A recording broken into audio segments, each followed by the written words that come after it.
Welcome, everyone. Welcome to the Energy Table. We're here with Madame Orange and myself, Leeroy Zozo.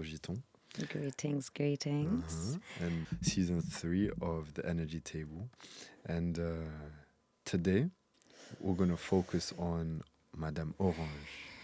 And genuine is not smiley. Mm-hmm. Genuine is not me always having, I don't always want to touch people. I don't always want people to look at me. No. And that should be all right, because that way you can actually see who I am. Yeah. How this Authenticity. spikes. Remember, this is an authenticity Voila. space. Fully there. But it's, people will see and hear what they want to see and hear. And we're here to be one another's reflections. And I feel like if people get scared to really get the other person sad or angry or trigger the other person, man, what type of life is that? It's monotone. Man, anybody watching this today, go to your little sister, your mom, your dad or so, and go annoy them a little bit. Put a little bit of energy in their life, because Sagittarius energy. man, it makes you feel, it makes you live. We're not here to just, do something like monotone and I feel boring. like it's stimulation. Yes. It's like watching a scary movie. Voila. It's a stimula. But I also think it has to come with consent. Oh, yeah. No? Yeah. It has to come with consent, because in that place, as a woman again, I feel like you don't know where people come from. Okay, yeah, in terms of, okay. And that is where it can become a thing of, again, I'm using you now without sensing where you are at. It has to be Yes. Again, the energy has to be in alignment. Yes, there needs to be distance management and understanding that. So it's about being, No, go. about being sensitive and honest. I should be able to tell you, now this is going overboard. Let's come back here. And I really, sorry for cutting you. What you're saying is amazing, and it's sparking loads of different things in my head. But there's 2-3 things I want to say. Because right now we're talking about sparking things and making things happen. I really feel like that's how you create a connection. That's how you and obviously gauging that distance or where the person is at and so forth is the start of 2 people meeting and really understanding each other. Something you said about shadows and coming with yourself with putting yourself in places and so forth. When you say that, it makes me think of a painting. Why does it make me think of a painting? Because in a painting with just bright colors, light colors, it's nice, but it's not finished. A painting now with darks and shadows and so forth completes the painting. And then you can add in a few other things, but the mixture of both these elements and so forth creates something so beautiful and make this painting alive. So understanding that we all have shadows, we all have shadow selves, and we also have a light self that most people may want to put in the forefront to be accepted, or seen as good. Not feared, maybe. Not feared, yes. There's also shadows that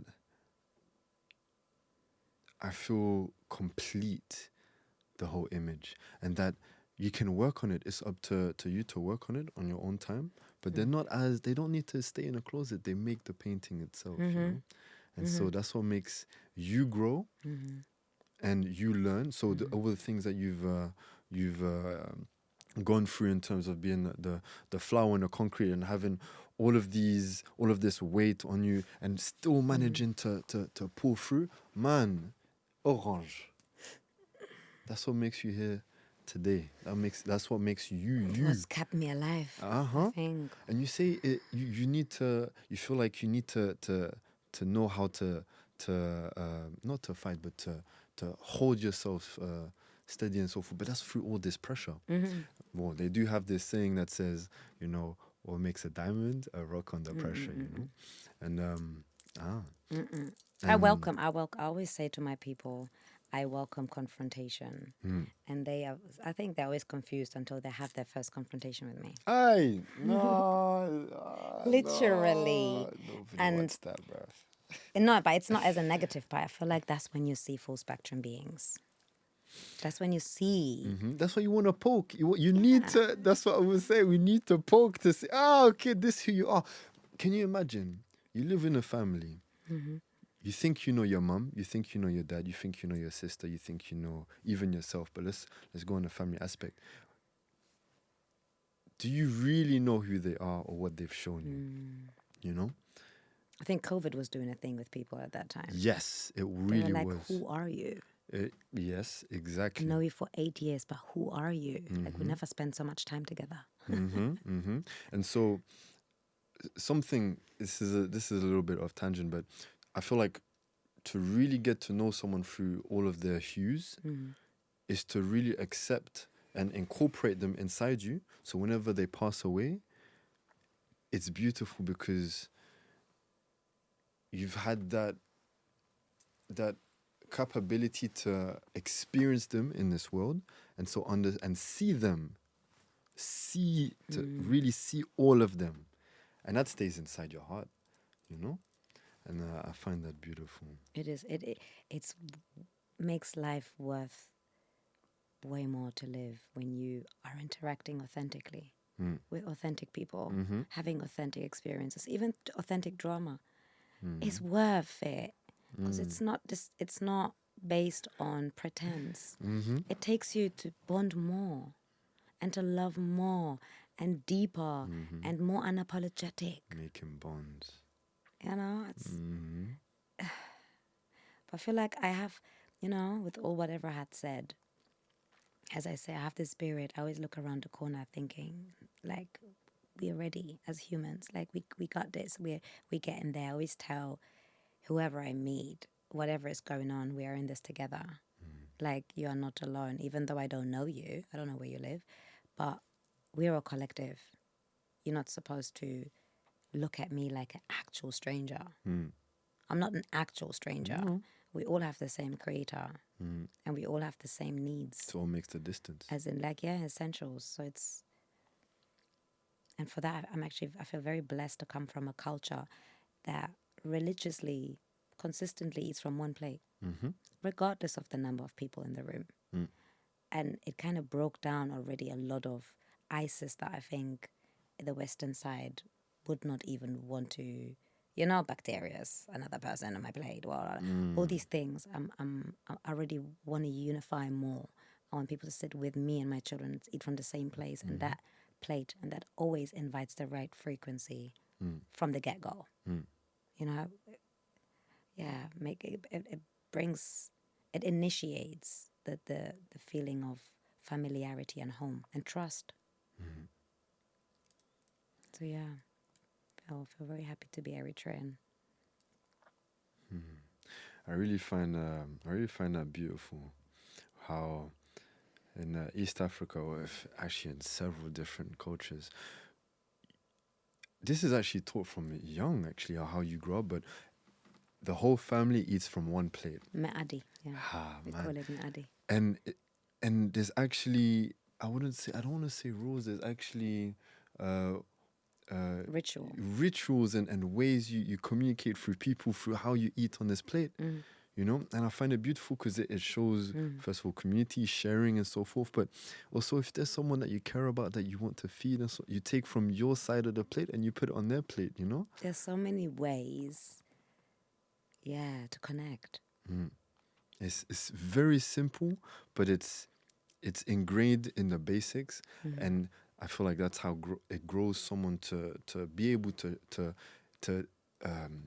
express this in a different way when they grow up, I see that challenge in the beginning when my children were sharing a plate. Oh. I had this, wow. They actually don't like, because I then realized that I had learned to have this way to interact with people from the same plate, because I did that from very young, and it's not always the same people. It's not always people as well, but there's a way to ensure and make everyone trusting and open to share the plate. It's like there's a way to do it. And my children didn't know the way. I had to teach them, and I realized it's not a natural thing. It's not, because sometimes I would bring my friends and be like, oh, let's us all eat, and they would be so lost, and I'd be laughing. Come on, you guys. Yeah. But now I'm realizing it's actually, like with my children, I realize it's not, it's a programming. You have to learn it. You have to be Yes. taught. Taught how to eat from the same plate. It's like when you learn partner dances. I grew up doing ballroom dances and Latin American dances. And it's like there is a way that you learn pressure and connection. How you hold, You can use that in so many different things when it comes to dynamics. Okay. You know, so it's just it's like a game that two people can play to be more sensitized to other beings. You get more used to complementing. You know, like you can dance the same dance with so many different people because you all have the same kind of understanding on what means what. You know, if you don't share often enough certain things, you might not be able to read the body language and get the cues in that are just passed on. It's something that makes sense when you do it. You have to do it to make sense. It's not something I can explain to you and you'll be able to memorize it all. You know, you have to practice and you have to feel yourself. What is it that you need? Because everybody can still contribute and say, but you know that if this person is joining you, they're very specific like that. So you learn this, but you will make room for everyone. It's not anyone more important than the other. It's about functioning. Because the person that serves you, you don't want to offend them. So you don't want to offend, like, it's almost like you don't want to offend the creator for providing you. You know, be grateful. Yeah, so it's really cool. Almost feel like the things that you grew up with that, you know, teach you how to be around people, the body language and so forth. I feel like some of those things are kind of lost in like today's society. I'll talk about the Western side, so Europe and so forth, specifically England because we're in England now. But you know, this thing where you have your own plate. You either go to your room and eat it by yourself or in front of the TV or in front of your phone, and everybody's kind of like separated and so forth. But at what time do you have to learn? Do you get to learn how to live around the people that you're around, you know? And I really feel like that's ingrained. So I think it's very intentional. Intentional. It's very intentional to separate the generations. Yes. Because right now it's this generation, social media. Yeah. And I always speak to my 20-year-old niece about that because she's aware, but she sees me and she knows that I come from a different time and she can see the difference and she's trying. But it's like it's something that I do remind her of, that she comes from a time. So don't take it personal that you might not know certain things and other people might not know because they don't come from my time to provide you what I'm providing you. It's super important to teach them now. Super. Can you imagine a human connection being lost? I mean, there's already cultures and histories that are already, you know, kind of blurred out into, you know. But man, if you start to lose this really human connection and so forth, I think learn how to do it. People have. It's already here, I know. And that is why it's important to not judge it. I feel like also I don't want to talk about it like it's a sickness because it's also an intention. We all have our obstacles. I had my obstacles in my age group to say that it was hard to overcome, but I did. They've got their obstacle, but it's not taken away from the ability to still practice human connection. You are around humans all the time, but it's first finding out to then make a choice. Finding out to make a choice, to be able to want to do it. Don't give up. I think social media is also spreading that advocating for it. So it's just them young ones. I feel like more it's our age group that is choosing not what they know. Okay, it's more the age group that's choosing not what they know. In fact, we have a different age group, we do. Hey, don't go about that. We're not the same age group. Don't go I just was that. like, wait. No. Because you're not coming from my time. I don't know how much you're impacted. I know you by person might not choose everything everybody does to have the same influence, but you do come from a time where you could have been exposed a lot with the screens that in an age where it was, programmed. I came from a time where I I fortunately came in a split. So the olden times Oh yeah, you in and the new between. wave. So I was able to choose, and I chose. Obviously, you learn, you learn screens and technology and so forth. But yeah, I chose the olden times because I saw the beauty in the connections and just the simpleness of it.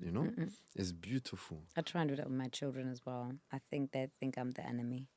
Ah, But always. I don't mind being the enemy. Like when it comes to that, I do tell them I will be the last person that gives consent to more if you're not selling it to me in a way that it's beneficial. I'm not doing peer pressure, group behavior. You're very unfortunate with me being your mom that this is what it is. Orange. We also have to watch the time. How would you teach how would you teach people how to that are already in this thing where they used to be with themselves by themselves or on the internet and so forth, but they're also willing and wanting to learn dynamics of having to communicate with other people and so forth. How would you what would you say to them to be able to Depends first go on to them? obviously who it is. It has to be the age group, the person, the maturity, the environment, because not everyone can use the same words to have the same outcome. But what I can say, whatever you want to teach a person, you just have to be the example of it and give them an opportunity to practice with you. See, someone is watching this on their phone or on their computer and so forth, Oh. and they realize it and they Okay. want to. How can you? So if you're like, for example, this is my camera. So if you, for example, feel like you don't have enough social activities or people that you feel are, giving you opportunity for practicing that, I would say leave your house. First of all, leave your house. Don't avoid environments with a lot of people. Okay. Don't see the burden in that, because I see when there's environments with a lot of people, not a lot of noise, a lot of people, you have a more likelihood to find something relatable to practice talking. Okay, but what about And social also, anxiety? pardon? What about social anxiety? Again, you got to go outside to give yourself the experience to practice what works. Avoiding it is never going to be helping you maturing out of something. You just have to expose yourself and practice. Don't take things personal, but dare to try. It's something that I feel like the more often you get to do that, the more your fear will dissolve and become less dominant, less Yes. of a danger. It will just be an example, Yes. Yes. because you will learn, you will change, you will evolve, you become confident in topics. You'll get to know, you'll make a friend. And again, what I also say, and I have to say, don't fear not being liked, because it's important to learn to like yourself. And when you like yourself and you give yourself pointers as to what is likable, you can invest into them things, and you can make yourself. It's like the moment you love yourself, questions and misunderstandings are less personal, because it's just you revealing yourself. You're just sharing, and then you come to see other people for more than just the first mask, which is the mask that you've learned to take off. You will see that they might practice. You'll be more sensitive about body languages and mannerisms, because you've gone through a journey to see something in other people that they might not be able to see yet. And it's about being safe for yourself so you can be safe for another. Being safe for yourself so you can be safe for And another. even if the other is not safe to you, it shouldn't take away from the safety you hold space for yourself. And it's still safe for the other. And that takes a lot of groundwork with yourself.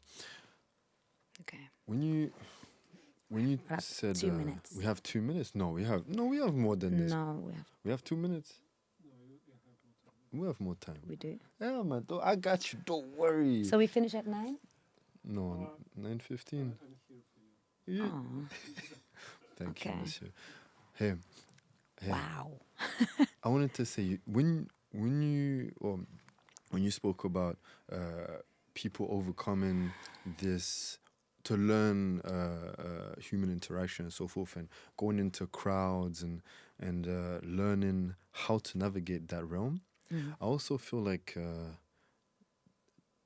there's another interesting way of learning that without being in crowds, and that's you can pick someone on the street or anywhere you go.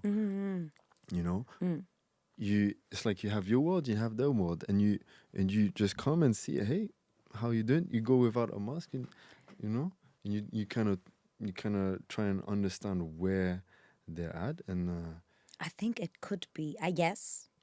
With truth, though, if you go with a mask, there'll be a mask. There is.